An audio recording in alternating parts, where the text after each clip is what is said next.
On the Train by Harriet Monroe, 1860 to 1936. 1. The lady in front of me in the car, with little red coils close over her ears, is talking with her friend, and the circle of ostrich foam around her hat, curving over like a wave, trembles with her little windy words. What she is saying, I wonder. That her feathers should tremble and the soft fur of her coat should slip down over her shoulders. Has her string of pearls been stolen? Or maybe her husband? 2. He's drunk, that man. Drunk as a lord of the bibulous past. He shouts wittily from his end of the car to the man in the corner. He bows to me with chivalrous apologies. He philosophizes, plays with the wisdom of the ages, flings off his rags, displays his naked soul, athletic, beautiful, grotesque. In the good time coming, when men drink no more, shall we ever see a nude soul dancing, stripped and free, in the temple of his God? 3. She comes smiling into the car with iridescent bubbles of children. She blooms in the close plushed seats, like a narcissus in a bowl of stones. She croons to a baby in her lap. The trees come swinging by to listen, and the electric lights in the ceiling are stars. Okay, this is a poem by Harriet Monroe. She came from Chicago. She was the founder of Poetry magazine, which she founded in 1912. She published poems of modern significance, and she published poems by T.S. Eliot, by Carl Sandburg, by Ezra Pound in her magazine.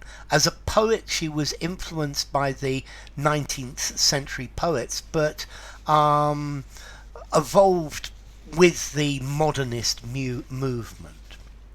So what's this poem about? Well, this poem is 3 little vignettes, 3 little descriptions of people on a train. And she's on the train and she's looking at people or looking at different things. The lady in front of me in the car, with little red coils close over her ears. So she... The lady in front of her has got little coils of red hair over her ears, and she's talking to her friend. With these red coils, I get the image of dyed red hair, and she's talking to her friend.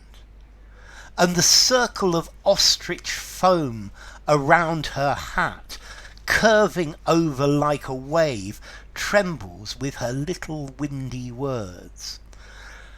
So here we have a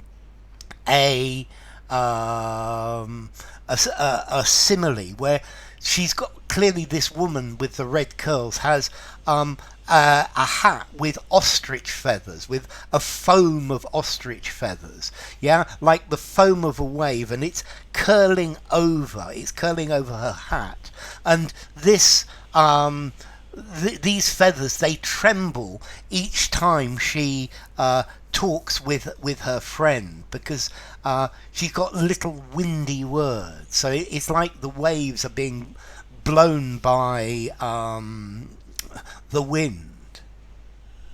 What she is saying, I wonder. So I wonder what she's saying. That her feathers should tremble, so that her feathers should move like this.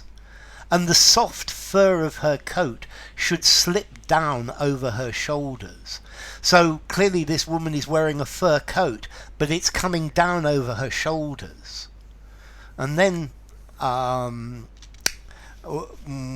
we wonder, then Monroe wonders, has her string of pearls been stolen?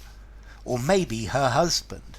So clearly she's gossiping to her friend. Yeah, she's talking about things, and maybe her pearls have been stolen, or maybe some other woman has stolen her husband. Now we get the second vignette. He's drunk, that man. So this is a vignette of a drunk man. Drunk as a lord of the bibulous past. Okay, bibulous is talking about drinking, yeah? To imbibe, to drink alcohol. So he's as drunk as a lord of the where lords in the past used to get very drunk. He shouts wittily. He says funny things from his end of the car to the man in... Sorry. He shouts funny things from his end of the car to a man in the other corner. He bows to me with chivalrous apologies. So he bows to Harriet Monroe. He's pretending to be chivalrous. Maybe he's copying the requirements of society, and he philosophizes, plays with the wisdom of ages. So he talks about philosophy. He thinks about different things, and he's thinking about the knowledge of the years. He's talking about complicated things. Flings off his rags, displays his naked soul. So this is a lovely metaphor. He takes off his rags. He throws off all of the things that cover his naked soul. So he shows his very being. Yeah, he shows his inside. He shows what he is really like. He doesn't play the social politeness game. And his soul is athletic and beautiful and grotesque. Okay, so it's athletic, it's beautiful, and it's horrible at the same time. So she's describing the soul of this person.